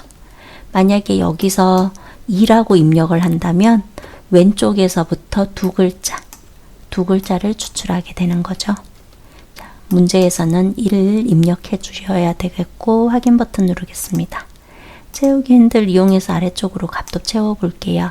그러면 여기 왼쪽에서부터 한 글자인 애들만 잘 채워졌죠. 더블 클릭해 보면 이렇습니다. 아래쪽에 뭐 B 나와 있는 거 더블 클릭하면 위쪽에 B5를 참조를 했었잖아요. 아래쪽으로 이렇게 참조 형태가 B7로 바뀌었죠. 상대 참조가 돼서 이런 식으로. J5셀을 더블 클릭하고 L 앞에다가 IF 가로 열겠습니다. 맨 마지막에다가 쉼표 한번 찍은 다음에 FX를 누르면 if 함수가 잘 보이고요. 만약에 이렇게 하지 않았을 경우에는 left 함수가 이렇게 보일 수 있습니다. left 함수가 보이면 바로 앞에 있는 IF를 클릭하시면 if 함수로 변경됩니다. if 함수는 이렇게 맨 처음에 로지컬 테스트라고 적혀 있죠. 로지컬 테스트는 참이다, 거짓이다 하고 판정될 수 있는 값이나 식을 써주시면 되세요. 이 논리식이 참, true인 경우에는 바로 뒤에 있는 말을 엑셀에 표시하고요. 그 다음에 이 말이 거짓인 경우에는 어떤 말을 엑셀에 표시할지 여기 세 번째 구간에다가 입력을 해주시면 되세요. 현재 문제는 어떠냐 하면 left 함수를 이용해 가지고 여기 B5셀 있잖아요. 여기서 첫 번째 글자, 현재 B5셀 같은 경우는 C이지만 이게 A이면 하고 이게 논리식인 거죠. 이 논리식이 참인 경우는 스포츠를 표시를 하라고 했고요. 그 다음에 A가 아닌 경우, 그런 경우는 그 다음에 요리나 미술 이 중에 한 가지만 표시하면 그냥 요리, 미술 치고 끝내면 되는데 두 가지가 표시가 될 수가 있잖아요. 그래서 두 번째 폴스 구간, 여기 폴스 있는 이 부분에서는 if를 한 번 더 써주는 거예요. 그래서 left 함수로 첫 번째 문자를 추출한 그 값이 B이면 B이면 여기까지가 논리식, 이런 경우에는 요리를 표시하고 그렇지 않은 경우에는 미술을 표시하라 라고 써주면 되겠습니다. 로지컬 테스트에다가 어떻게 써야 되냐 하면 관리 코드의 첫 번째 글자가 A이다 라는 논리식을 줍니다. 그러면 left 함수를 이용을 해 가지고 첫 번째 글자는 추출을 했고 이것이 A이다 라는 논리식을 줘야 하니까 등호 표시하고 큰 따옴표하고 A 큰 따옴표 이렇게 해주면 논리식이 됩니다. 이 말이 맞다면 스포츠라고 표시할 거니까 이 부분에서 스포츠 입력합니다. 그리고 value if false 있죠? 여기서 스포츠를 표시하고 그렇지 않으면 B이면 이라고 돼 있잖아요. 논리식이 또 있는 거예요. B이면 뭐가? 관리 코드의 첫 번째 글자가 B이면 이라고. 그래서 value if false에다가는 if 하고 또 입력을 하면 되긴 한데 여기서는 이렇게 입력하기보다는요. 확인 누를게요. 중첩으로 이렇게 이중으로 if 함수가 뜨면 사실 그 함수인수 fx 대화 상자 여기서 하기보다는 그냥 더블 클릭해 가지고 여기 셀에다가 입력하시는 게 더 좋을 거예요. 자, 그러면 여기 두 번째 구간 있죠. 여기는 지울게요. 그리고 나서 앞쪽에서 if로 입력한 이 부분 있죠. 이거랑 너무 흡사해요. 해서 앞쪽에 있는 i에서부터 이만큼 다 복사하겠습니다. 뭐 끝까지 복사해도 괜찮기도 합니다. 자, 일단은 복사하고 맨 마지막에 쉼표 찍어 놨잖아요. 그 뒤쪽에다가 붙여넣기. 그럼 두 번째에서는 B이면 이라고 논리식을 줘야 하는데 A이면 이렇게 돼 있으니까 A를 지우고 B로 바꾸고 그 다음에 두 번째 if 한 가지만 보면서 생각해 보아요. 여기서 논리식 주었죠? 그럼 이제 쉼표 찍어야 하고, 그 다음에 B이면 요리 표시할 거니까 큰 따옴표에서 요리 입력, 큰 따옴표 닫고, 그 다음에 쉼표를 찍어야 그 다음에 value if false 구간에다가 입력하죠. 그 외에는 미술을 표시하라고 했으니 큰 따옴표에서 미술이라고 입력합니다. 자, 그럼 우리가 지금 보면 가로가 if에서 가로 열어놓은 거, 맨 앞에 있는 if에서 열어놓은 거 두 개가 있잖아요. 해서 맨 뒤쪽에다가 하나를 닫으면 뒤쪽에 있는 if 완성, 가로 색깔 보세요. 빨갛고 빨갛잖아요. 그 다음 맨 앞에 있는 가로를 닫는 가로로 딱 짝꿍을 맞춰주면 이렇게 검정색으로 가로가 닫혔습니다. 엔터 해보겠습니다. 채우기 핸들 위치에서 아래로 주르륵 값도 채워보겠습니다. 그럼 이제 J5셀을 더블 클릭해 볼게요. 앞쪽에 있는 이 부분을 잠깐만 이렇게 팍 줄이고 더블 클릭해 볼게요. 한 줄로 그냥 좀 보여드리고 싶어서. 자, 그러면 여기서 첫 번째 if에 대해서 이만큼 논리식이죠. 여기서 첫 번째 글자 한 글자 추출한 것이 A이다. 그러면 스포츠를 표시해요. 그 다음에 그렇지 않은 경우는 뭘 하냐 하면은 B면 요리, 그 외에는 미술, 이 부분을 여기다가 표시를 하는 거예요. 그럼 B면이라는 논리식을 써줘야 되니까 if가 또 들어가는 게 맞겠죠. 그래서 if 넣고 레프트 함수로 구한 값이 B다 라는 논리식 주고, 이게 맞으면 요리, 그렇지 않으면 미술, 이렇게 표시가 됩니다. 3번 문제입니다. 송파 지점 수강 인원 합계를 구해 보겠습니다. 함수는 이 부분에 입력할 거고, 조건은 입력 데이터를 이용하고 결과 값에 명을 붙이시오 라고 되어 있습니다. dsum 함수 %, 연산자 이용해서 명이라는 글자를 붙이는 겁니다. 23셀에 셀 포인트 위치하고 등호 표시하겠습니다.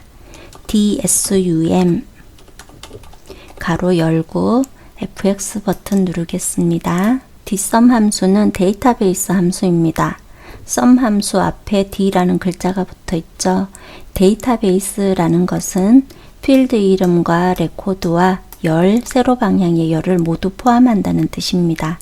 그래서 데이터베이스에다가 범위를 지정하실 때에는 반드시 B4에서부터 H12셀까지 필드명을 이렇게 포함을 해야 합니다.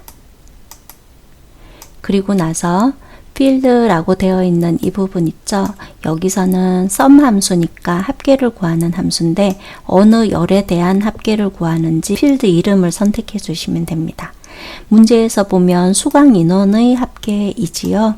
그러면 수강 인원에 대한 필드 이름을 선택해 넣어 주시면 됩니다.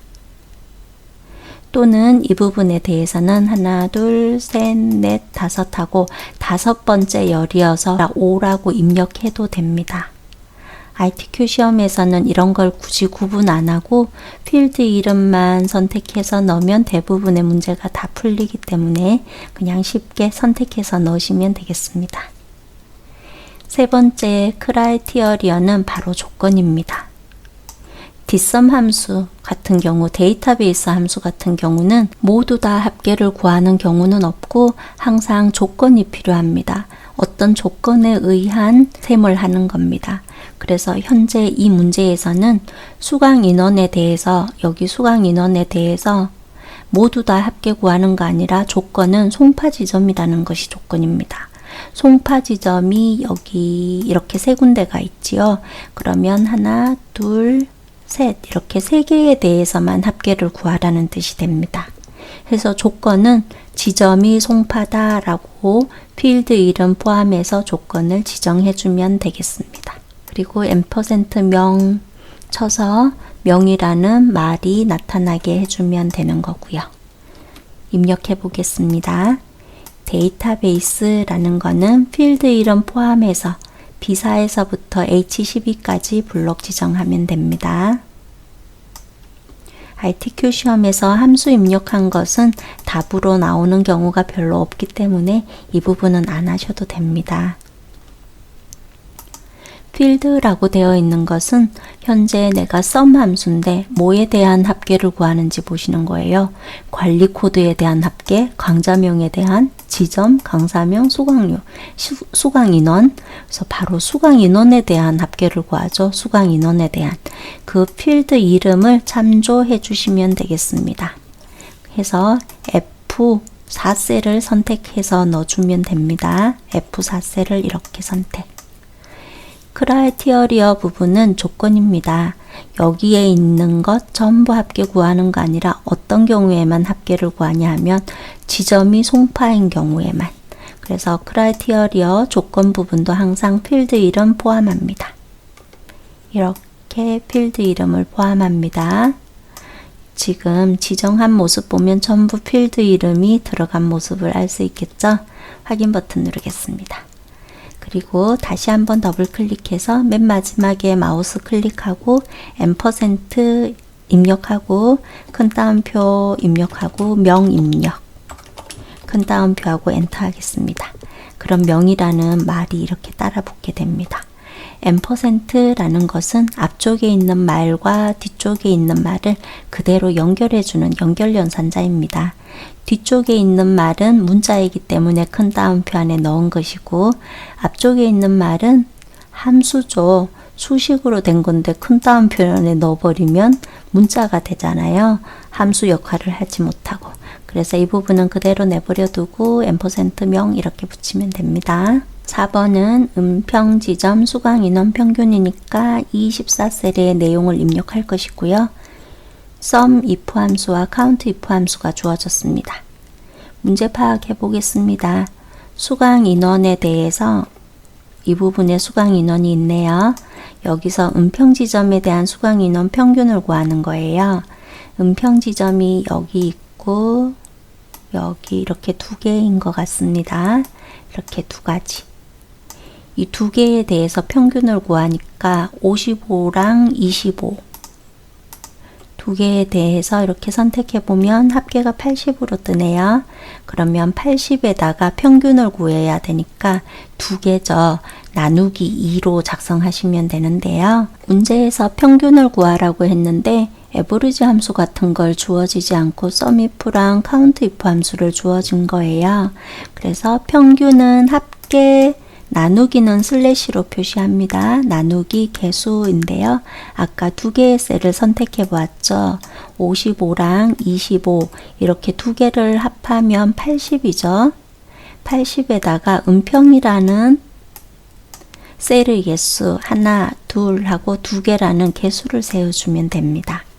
앞쪽에서 sum if 함수를 이용해서는 합계를 구할 수 있습니다. 자, 합계를 구하실 때 sum if 함수 생김새는 이렇습니다. 맨 처음에 range, 크리테리아 이런 것들 입력하게 되는데요. 먼저 이곳에서 입력해 놓고 볼게요. sum if 하고 가로 열고 fx 눌렀습니다. 그리고 sum if에 대해서는 맨 처음에 range랑 크리테리아를 한꺼번에 보시면 더 좋습니다. 뒤쪽에 조건을 뭘 쓸지를 생각해 보고 그 조건에 알맞는 범위를 지정해 주시면 됩니다. 현재 음평에 대한 합계를 구하는 거죠. 그러면 여기 수강 인원에 대해서 다 합계 구하는 거 아니라 조건이 뭐냐 하면 음평이라는 조건입니다. 그래서 조건식에다가 음평이라고 써줄 거예요. 그래서 음평이라는 말이 포함되는 그 범위, 바로 이 부분이잖아요. 이 부분을 바로 범위를 지정을 해주면 되는 겁니다. 조건을 보고 그 조건이 있는 범위를 지정하는 겁니다. 이렇게 한 세트로. 그 다음에 sum if 함수예요. 이 조건이 알맞으면 어느 범위에 대한 합계를 구할지 넣어주면 되는데요. 문제에서 수강 인원 얘기잖아요. 계속해서. 그래서 이거는 합계 구하는 함수인데 수강 인원에 대해서 범위를 지정하면 수강 인원에 대해서 음평에 해당하는 55랑 25 이렇게 두 개에 대한 셀의 합계를 구해줍니다. 해서 결국 이것에 대한 결과는 80 나타나겠죠? 여기 있는 것처럼. 자, count if 함수 보겠습니다. 제가 이 부분에다가 등호 표시해서 COUNT IF 함수를 더블 클릭해서 fx 눌러놔 보겠습니다. 자, count if 함수는 더 간단합니다. count if 함수는 셀의 개수를 셉니다. count라는 말은 뭔가 세는 거예요. 근데 if가 들어있잖아요. 그래서 어떤 조건에 의한 것만 세는 거예요. 우리는 음평이란 개수가 몇 개인지 세야 하죠. 그래서 음평이라는 그 말이 포함되는 범위, 바로 D5에서부터 D12셀까지 이 부분을 블록을 지정을 해주면 됩니다. 그리고 뒤쪽에다가 크라이티어리어 부분을 입력해야 되잖아요. 여기는 바로 음평이라는 것이 조건이 되는 거죠. 결국 조건식 음평, 그게 포함되는 범위이고, 알고 보면 앞쪽에 sum if 함수에 대한 조건 범위 조건, 조건 범위 조건, 이게 항상 일치할 수밖에 없게 됩니다. 그럼 입력해 보겠습니다. 먼저는 sum if 함수로 합계 먼저 구하겠습니다. sum if 함수 더블 클릭했고 가로가 열렸고 fx도 눌렀습니다. 렌지라는 부분과 크리테리아, 이걸 한꺼번에 보는 거죠. 맨 마지막 딱 보면 sum 렌지잖아요. 이 부분이 바로 수강 인원에 대한 범위 집어넣을 거니까 그 앞쪽에서는 음평에 관련된 걸 해야 합니다. 자, 그러면 음평이라는 것이 조건이니까 음평이 포함된 범위 D5에서부터 D12셀을 블록을 지정해 줍니다. 크라이티어리어 부분에는 음평이라는 조건을 줘야 하니까 타이핑을 쳐주면 되겠습니다. sum 렌지 부분은 수강 인원에 대한 합계를 구해야 나중에 가지수로 나눠서 평균을 구하죠. 그래서 수강 인원 F5에서부터 F12셀을 블록 지정하고 확인 버튼 누르겠습니다. 그럼 80 잘 나타났죠. 얘랑 아이고, 이거랑 합해진 금액. 자, 그럼 이제 더블 클릭해서 맨 마지막에 나누기 해서 둘로 나눠야 하잖아요. 음평이 두 개라서 해서 슬래시를 하면 나누기가 됩니다. 주어진 함수가 count if 함수죠. count if 함수. 가로가 열렸어요. 앞쪽에서 범위 지정 조건, 이거 그대로 복사해서 붙여넣겠습니다. 블록 지정하고 컨트롤 C, 맨 마지막에 가로 옆에 마우스로 클릭하고 그 다음 붙여넣기 하겠습니다. count if 함수에 대한 가로를 닫고 엔터 하겠습니다.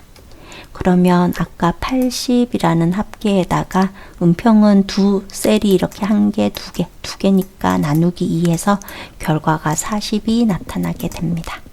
더블 클릭하면 이렇게 함수 입력했습니다. 5번 문제 최대 수강료라고 되어 있으니 이 부분에 함수를 입력할 거고요. 정의된 이름 수강료를 이용하여 구하시오. 맥스 함수 주어졌습니다. 자, 그러면 J13셀 마우스 클릭하고 등호한 다음에 max 가로 열어보겠습니다.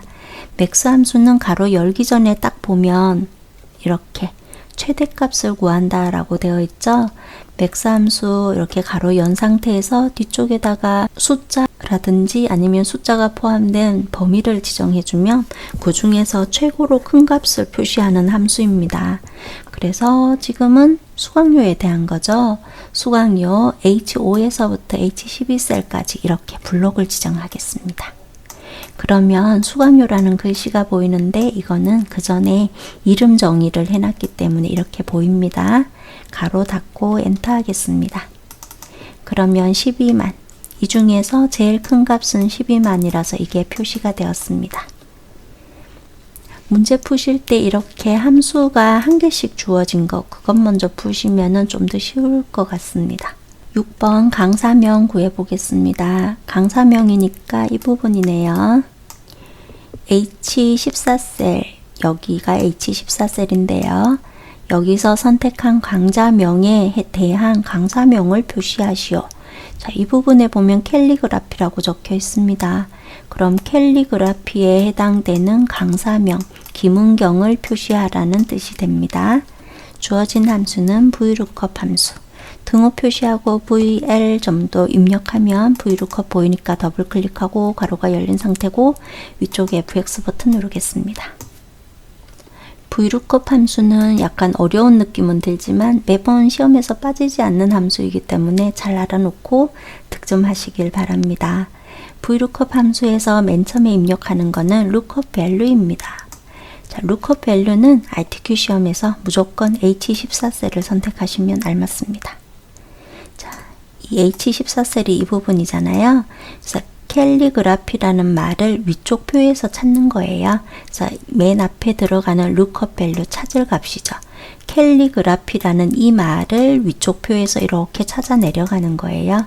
그래서 H14셀을 선택하는 겁니다.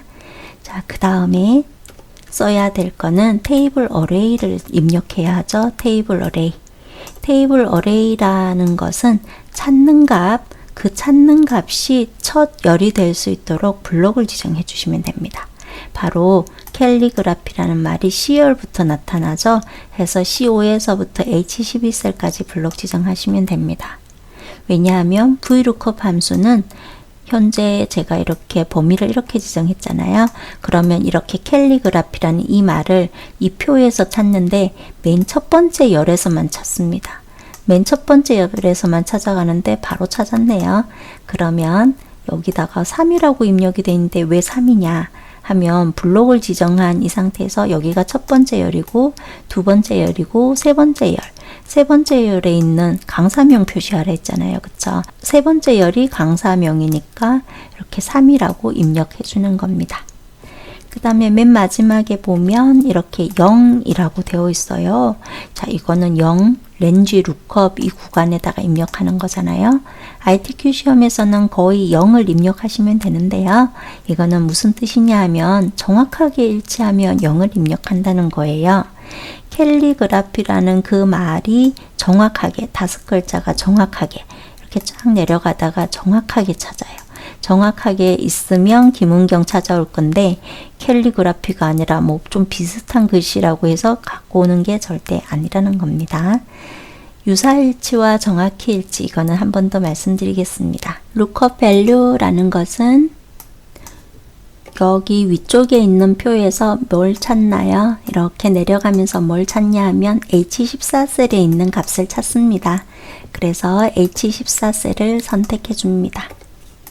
이렇게 선택해 줍니다.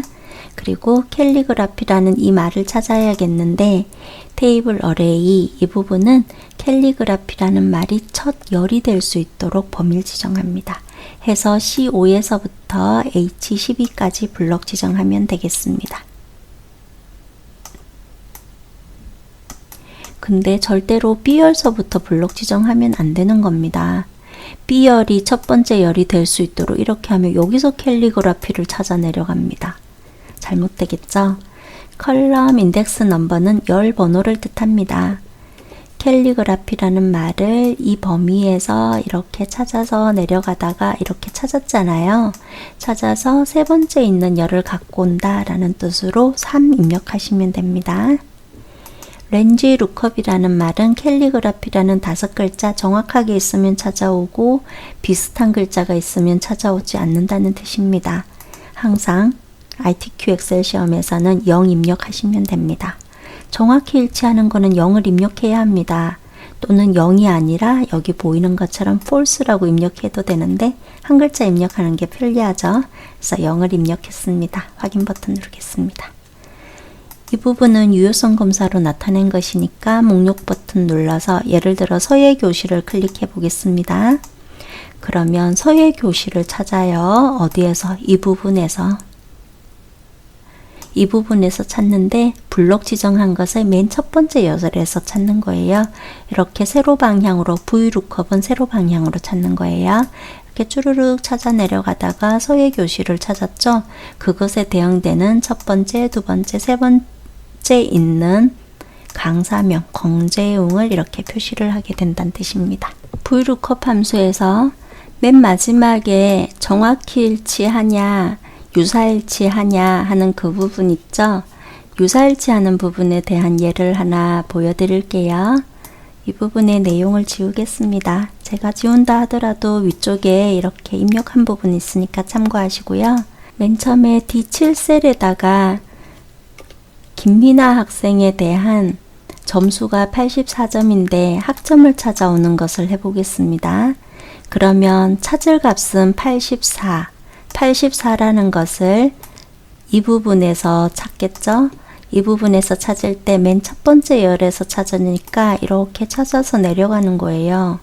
84라는 정확한 값은 없죠. 근데 그 다음에 90까지 만나게 되면 학점이 A가 나타나면 안 되잖아요. 그래서 자기 자신 84보다 작은 곳에 있는 대응되는 값을 찾아오는 것입니다. 입력해 보겠습니다. D7셀에다가 등호 표시하고 VLOOKUP 함수를 입력해 볼게요. 더블 클릭도 하고 가로가 열린 상태고요. FX도 눌러서 해 보겠습니다. lookup value는 찾을 값, 여기 맨 앞쪽에 있었던 84라는 값을 찾아야겠죠. 이쪽에서. 그래서 찾을 값은 C7셀을 선택을 해주면 되고요. 테이블 어레이라는 것은 84를 어디에서 찾을까? 학점을 찾아와 줘야 되니까 바로 이 부분에서 찾겠죠. 그래서 이렇게 블록 지정합니다. 저는 이 사람 하나만 학점 찾는 거 아니라 채우기 핸들 이용해서 아래쪽으로 쭉 드래그 할 거니까 바로 이 부분은 항상 고정이 돼야 되겠죠. 참조 범위가. 그래서 테이블 어레이 구간에는 F4키 눌러서 절대 참조하겠습니다. ITQ 엑셀 시험에선 이런 문제 나오지 않습니다. 그냥 유사일치가 어떤 건지 한번 보여드릴 거니까 그냥 재미로 듣고 계시면 되겠습니다. 자, 컬럼 인덱스 넘버라는 거는 여기 찾는 값을 이렇게 범위를 지정했었잖아요. 이렇게 범위 지정한 것에서 첫 번째 열, 두 번째 있는 열에 학점을 표시를 해야 하잖아요. 그래서 컬럼 인덱스 넘버는 2라고 입력합니다. 렌지 루컵이라고 되어 있습니다. 렌지 루컵은 이렇게 정확하게 일치하는 걸 찾을 때는 false는 0이라고 보시면 됩니다. 비슷하게 유사일치하는 것을 찾을 때는 true 또는 생략인데요. true를 입력할 때는 주로 1 입력하거나 생략하면 되는 거예요. 이 부분에서 제가 true를 입력하거나 또는 1 이런 식으로 또는 입력하지 않아도 됩니다. 아무것도 입력하지 않아도 되고 TRUE 이렇게 입력해도 되고 유사일치로 찾는 거를 입력을 한 거죠. 확인 버튼 누르겠습니다. 채우기 핸들 이용해서 아래쪽으로 값도 채워 넣어 보겠습니다. 자, 그러면 우리가 입력한 것이 84라는 값을 여기서 찾는 거잖아요. 유사일치로 찾고 있어요. 그래서 84라는 것이 정확하게 있지 않아도 됩니다. 이렇게 쭉 찾아 내려가다가 84보다 더 큰 값을 만나면 여기까지는 갈 수 없어요. 그래서 그 전에 있던 것에서 두 번째 있는 값을 갖고 오라 했으니까 B라는 값을 갖고 오게 됩니다. 그러면 이제 여기 예를 들어서 D9셀 이 부분도 한번 살펴볼게요. D9셀은 79라는 값을 이 범위에서 찾죠. 그래서 이렇게 쭈르륵 내려가다가 80을 만난 거예요. 자기 자신보다 더 크죠. 79보다. 그럼 이 부분은 절대 해당이 안 되고 그 전에 있는 것에서 최대로 큰 것, 거기에 있는 C를 갖고 오게 됩니다. 유사일치라는 것은 true를 써야 되는 상황은 지금 보시면은 주로 숫자 데이터를 찾을 때 사용하고요. 그 다음에 찾는 이 표에서는 항상 오름차순이 되어 있어야지 찾을 수 있습니다. 근데 ITQ 시험에서는 여기까지 알 필요 별로 없고요. 대부분은 문자 데이터를 찾으라고 하기 때문에 문자는 정확하게 있는 그 말을 찾게 되잖아요. 그래서 여기 맨 마지막에서 0, 정확히 찾는 0을 입력하시면 됩니다. 수고 많았습니다. 감사합니다.